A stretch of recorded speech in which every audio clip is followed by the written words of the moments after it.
Okay, hello, welcome back to another video. Today we are facing the Reti opening from an opponent who clearly thinks they are far too good to just play e4 or d4, and they are so quirky and original that they have to start with knight to f3. Here we are playing what is known as the Black Mustang defense. Now, I'm about to play a very bad move objectively, hoping to transpose into the England gambit here.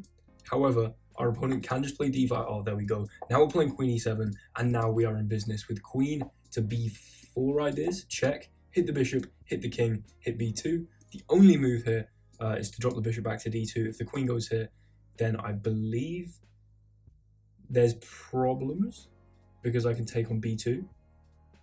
And if the bishop goes back, the point is that after I take on b2, there's knight c3 here. Our opponent, though, hesitating over what I was under the impression was a very standard bit of opening theory that anyone who is 2154 and plays d4 should be aware of. This is like the main line in the England gambit. They do go back. We're going to take this pawn. Now, they can make this fatal mistake here with bishop to c3. Now, for those of you unfamiliar, the reason this is such a bad move, it looks great. I mean, it defends the rook through the x3 through the queen here, attacks the queen, defended by the knight. What can go wrong? Well, if bishop c3, we play bishop to b4. And actually, everything falls apart because then the rook's no longer defended.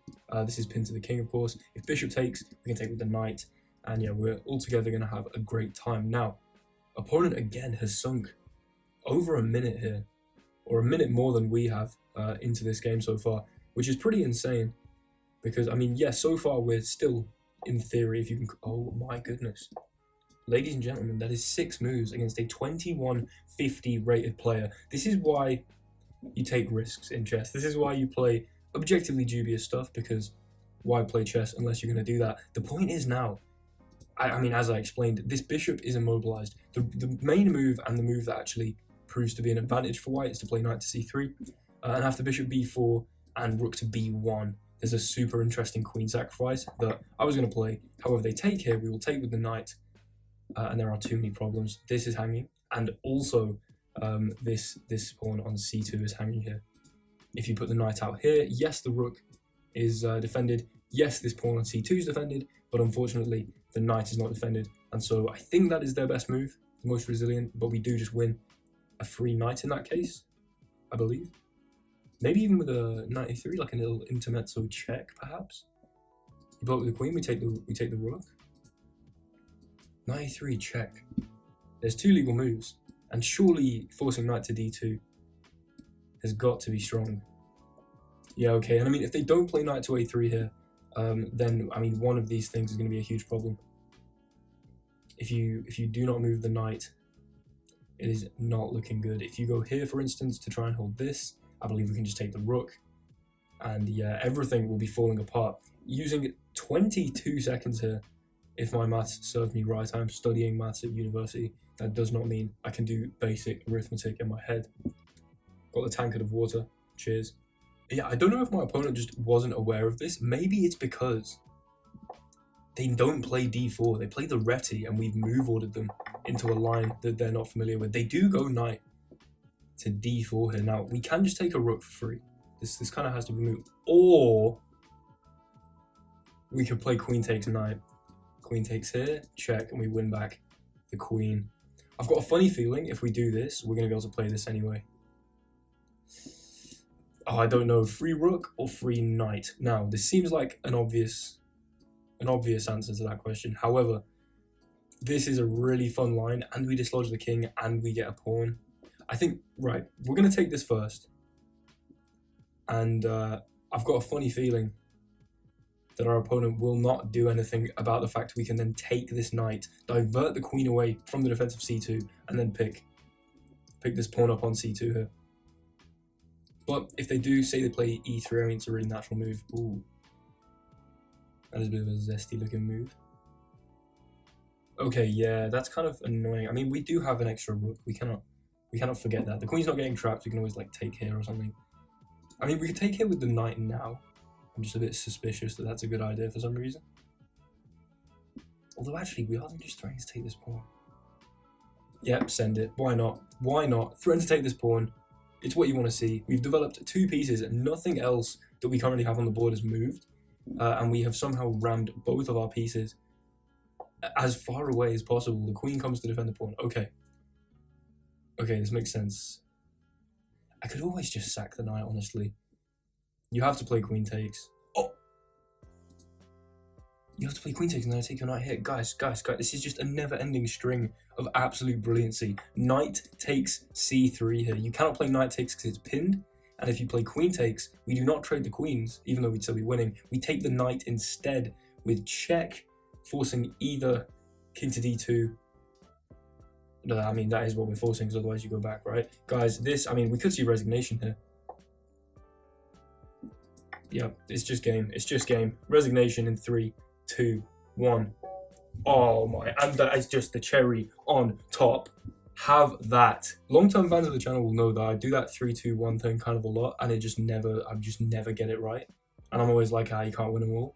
That was perfect timing. I swear I haven't edited that. I will never edit me going 3, 2, 1. Oh yes, get in. Let's look at the analysis. Okay, so here we are in the analysis. Now, the graph and the numbers, you know, it's saying I made 2 mistakes.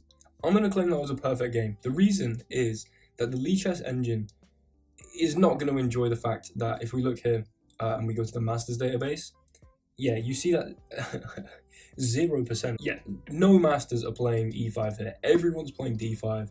Black Mustang Defense, as I said, it's got a cool name. But e5, and after takes, you see all of a sudden we transpose back into a lot of games. The point being that I said, yeah, they can just play this and we're losing a pawn. And I mean, let's just have a quick look at the analysis here.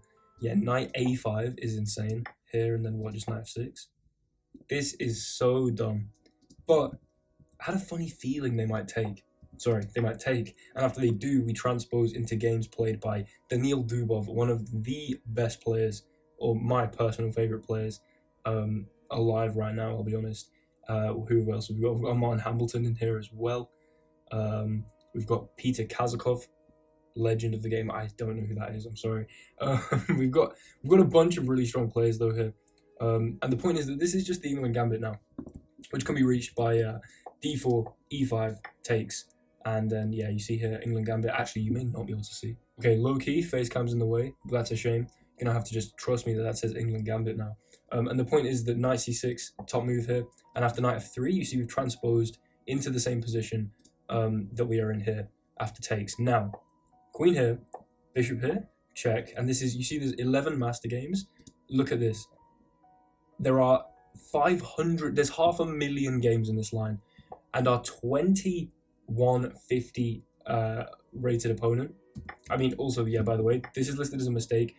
99% of people, 300,000 people here are taking this point. It's the whole point. I mean, there's no point in just going back, being worse, and having no compensation. After takes, the only move, as you can see at the top here, is knight c3, as I explained. Every other move is losing.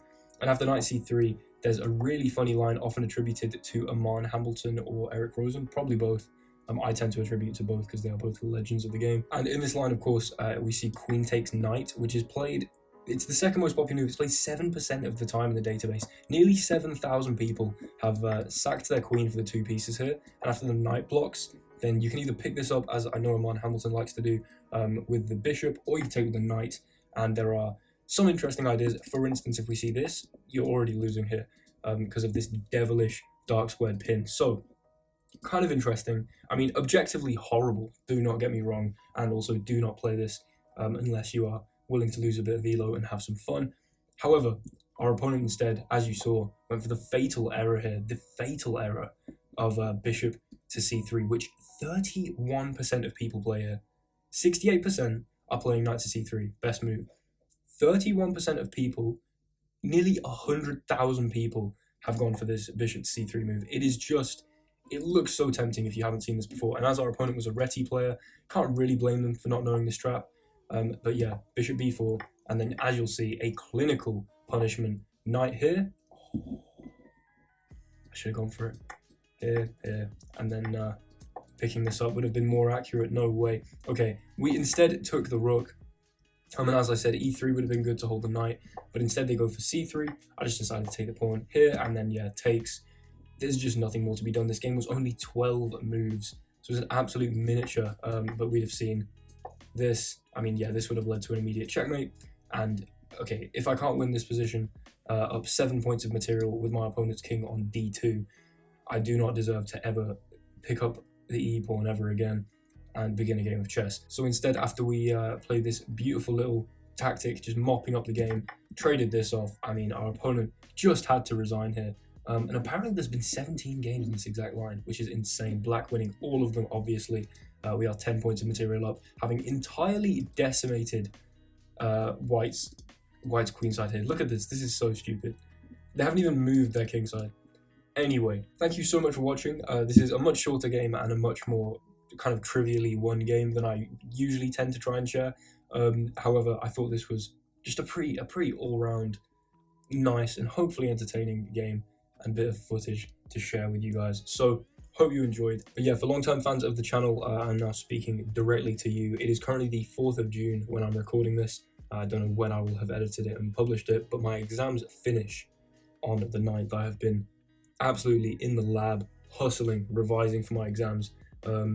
After the 9th, you will see a lot more consistency. I've been trying to get in the odd bit of content, because I'm absolutely falling off on YouTube. The numbers are plummeting, but it's okay. My mental health is unfazed. I'll see you in the next one, and be back with a lot of content very, very soon. Big things coming. Stay tuned. Bye.